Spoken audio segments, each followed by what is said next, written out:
আসসালামু আলাইকুম। আমার চ্যানেলে সবাইকে স্বাগতম। আম, কিছু এই দুই একদিন আগে দেখলেন যে ইউনুস গভর্নমেন্টের, ডক্টর মোহাম্মদ ইউনুস গভর্নমেন্টের 100 দিন পূর্ণ হলো। অনেক কিছুই হয়েছে এই 100 দিনের মধ্যে। কিছু চাওয়া পাওয়া, কিছু চাওয়া পূর্ণ হয়েছে, কিছু চাওয়া পূর্ণ হয় নাই।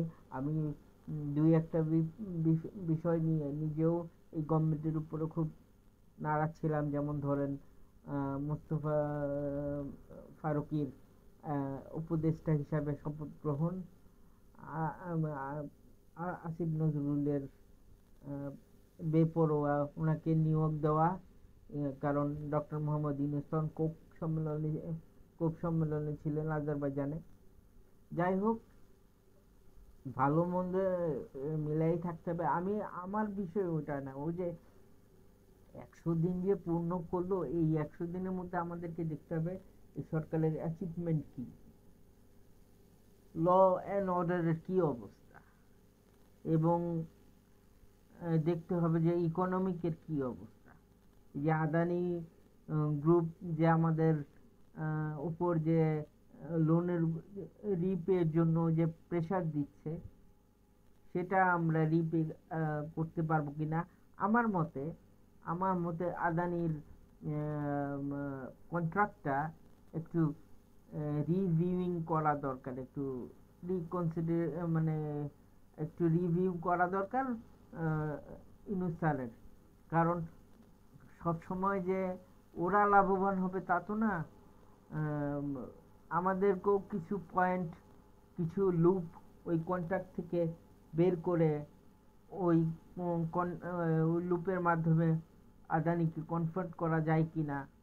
আমাদেরকে কেনই এত টাকা দিতে হবে? এতদিন তো আদানি গ্রুপ এই এই কন্ট্রাক্ট থেকে সুবিধা ভোগ করেই এসছে।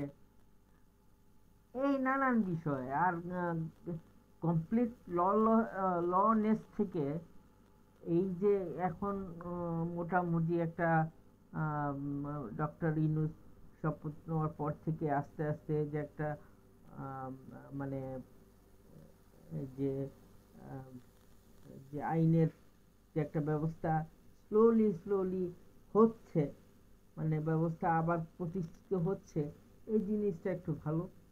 প্রবাসীদের আয় দেখলাম, কিছু কিছু প্রবাসী ডক্টর মোহাম্মদ ইউনূসকে, মানে কিছু প্রবাসী বল কিছু কিছু প্রবাসী বলবো না, মানে দুই একজন ইউটিউবার যারা প্রবাস থেকে ইউটিউব করে, তারা ডক্টর মোহাম্মদ ইউনূসকে আলটিমেটাম দিচ্ছে। কেন ভাই?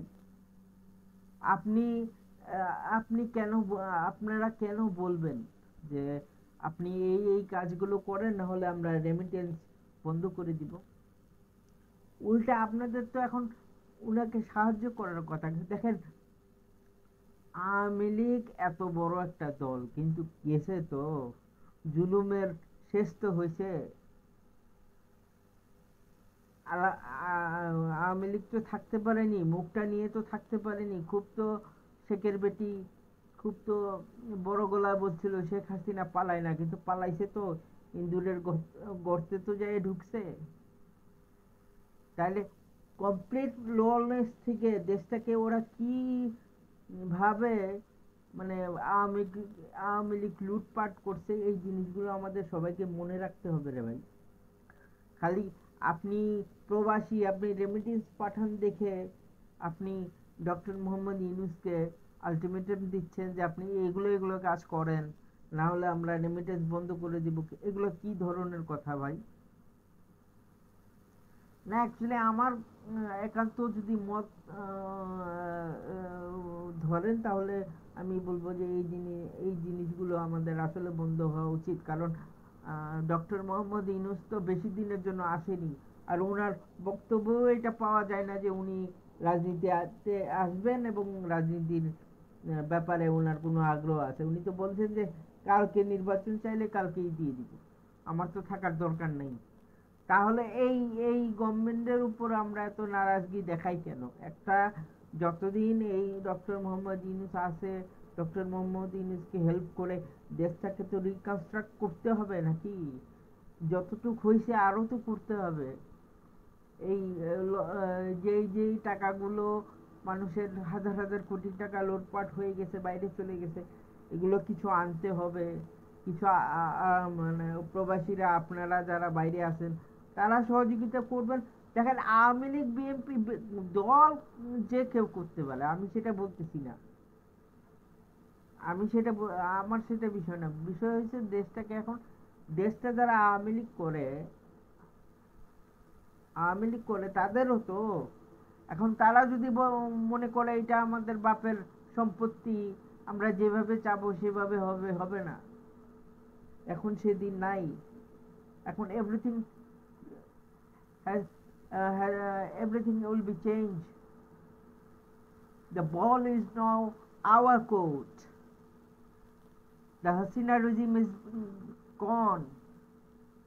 She'll never come back until she will be punished.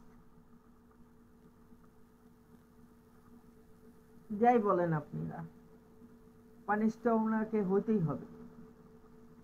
যাই হোক, আমার কথা হচ্ছে, আমার কনসার্ন হচ্ছে যে আপনারা ভুল ভ্রান্তি, যে এই ইন্টারিম গভর্নমেন্ট করে নাই তা বলবো না। কিছু নিয়ে কিছু ডিসিশনে আমিও খুব নারাজ ছিলাম, খুব ক্ষুব্ধ ছিলাম। যেমন ফারুকির, মুস্তফা ফারুকিকে যে সংস্কৃতি মন্ত্রী করা হলো, কেন করা হলো? কেন করা হলো? উনি তো আওয়ামী লীগের গুণগান ছাড়া, দালালি ছাড়া, শেখ হাসিনা দালালি ছাড়া কিছুই করে নাই। হ্যাঁ, আর যদি আপনাকে সংস্কৃতি অ্যাডভাইজার কাউকে বানাইতেই হইতো, কাউকে লাগাইতেই হইতো, মানে কালচারাল অ্যাডভাইজার, তাহলে ওয়াই নট মামুনুর রশিদ? মুরব্বী মানুষ, সে তো আন্দোলনে ছিল, বাঁধন ছিল, মোশাররফ করিম ছিল, এমনকি আরিফিন শুভও ছিল। যদিও আরিফিন শুভ আওয়ামী লীগের সাপোর্ট করছে, কিন্তু আন্দোলনে তো ছাত্র ছাত্রীদের সাথে আরিফিন শুভ ছিল, তারপরে মম ছিল, বাঁধন ছিল। তার পরে বাদ দেই, মানে এদের কথাও বাদ দেই, যারা ছিল তাদের কথাও বাদ দিই।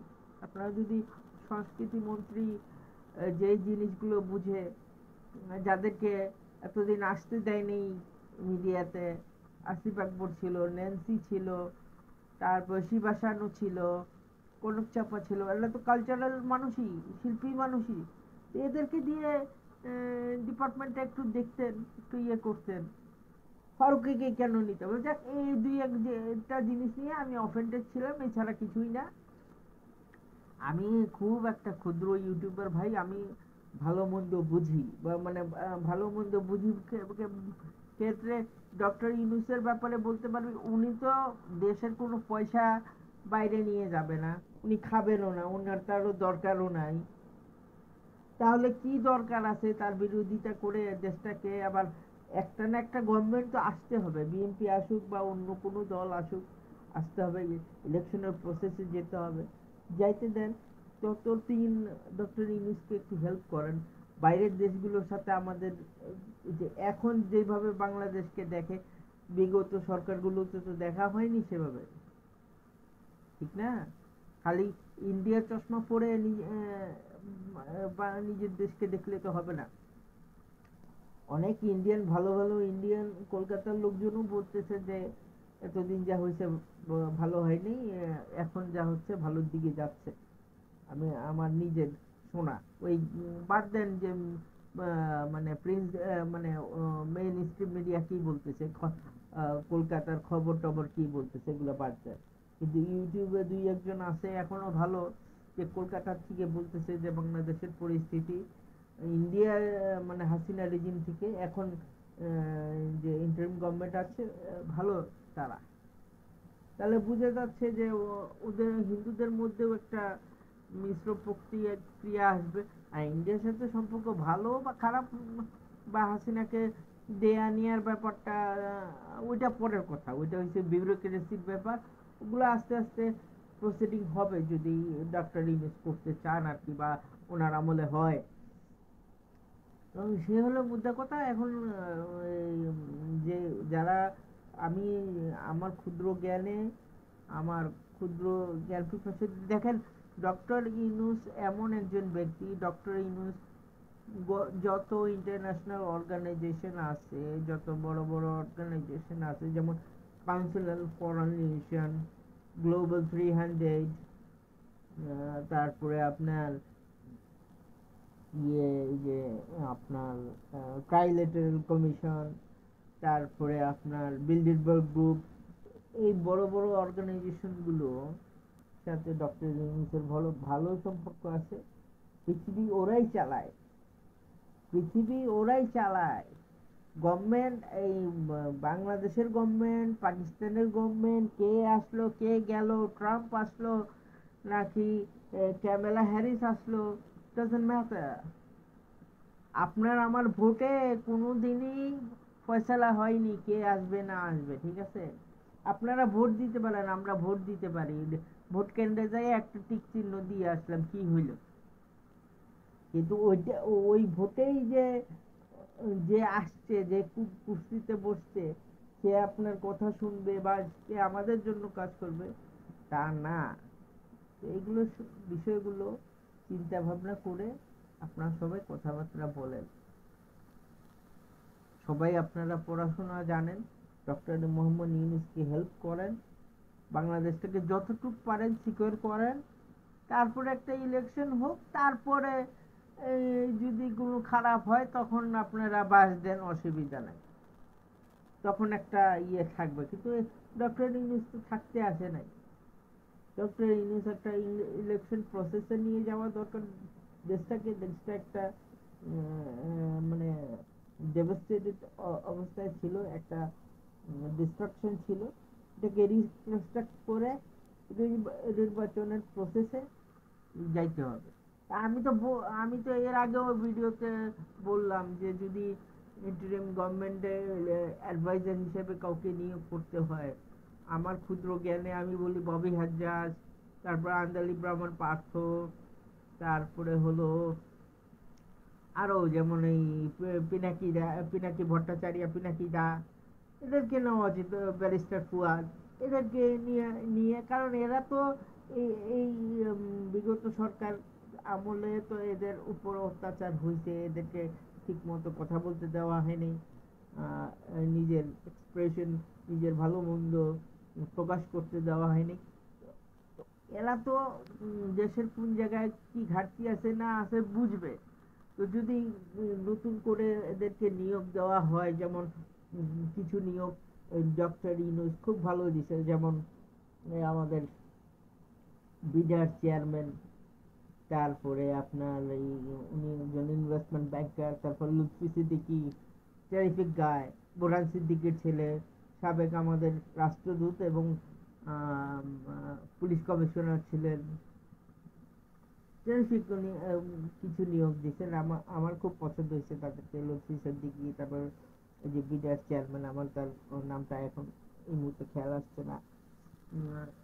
এরা টেরিফিক লোক, এরা ইনভেস্টমেন্ট ব্যাংকার, এরা জানে যে কোথায় কি।